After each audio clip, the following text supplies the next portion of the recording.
script. And let me change the scene real quick and show you how that process works. So for here, I would go into scenes, which are right here at the bottom, and you'll see it pops up with all of my different scenes. The one that's highlighted in a lighter color is the current scene that we're on. That is the demo scene.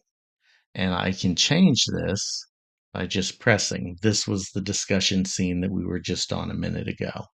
So pretty cool. And then I can also flip over to the screen share screen and to the multiple. So in the multiple, I'm trying to show as many things as possible. I'm trying to keep this in frame for you here and be able to kind of show you how this all works. Of course, if I want to zero in on the device itself a little more, that's when I'll go to this demo screen. And that's kind of how I've had my scenes set up in the past. It just makes it easier for me to understand what my process should look like and, how my flow works to give you the best experience possible in what I'm showing.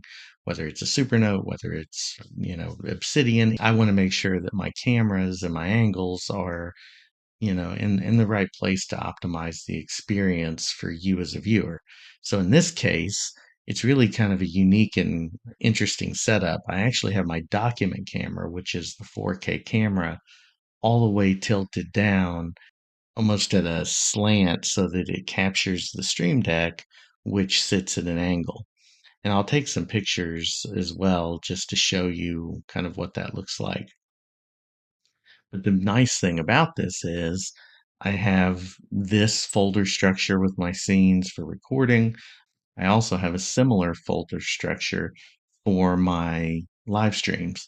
I haven't used this yet in that context, but for the upcoming live stream, I plan to use this to try and make that switching between scenes a little less clunky because the last thing you want to hear is me constantly clicking. You can see here what's active, so you can understand and see that right now my microphone and OBS is recording.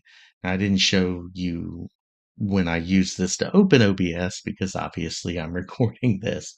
So OBS had to be open at the beginning. But that red is telling me both on the Stream Deck and on my screen that OBS is recording.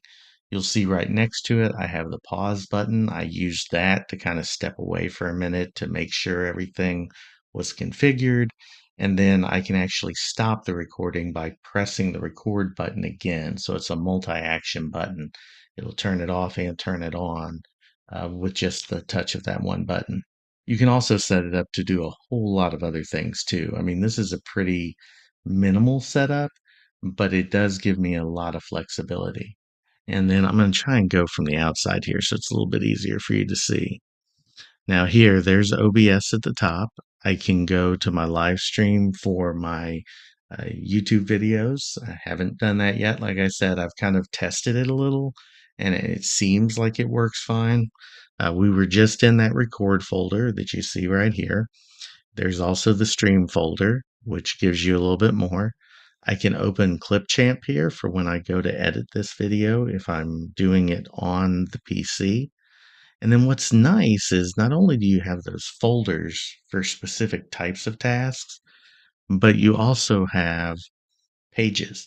So you can build different pages, and you'll see here that there are arrows on the left and, well, you can place these wherever you want, but I put them on top and bottom. Some people, and some of the ways I've seen it is it's here and down here in this corner.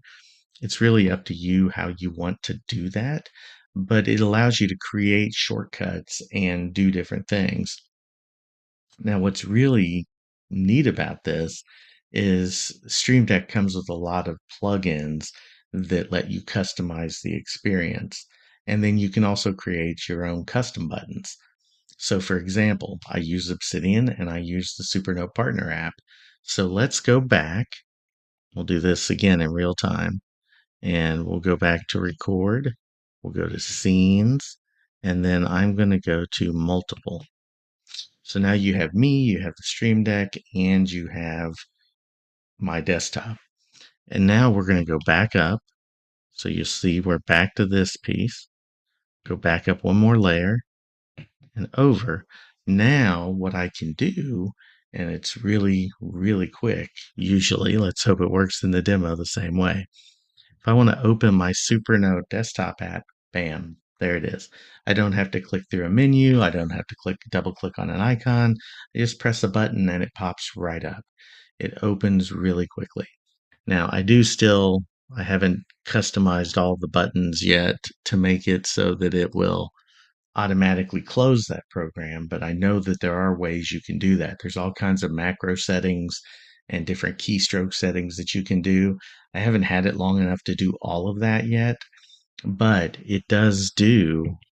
Here comes Obsidian. Press the button, Obsidian pops up. There's my graph. Press Word pops up. I mean, it works really, really quickly. And what's really nice about this too is it doesn't have to just open a program. So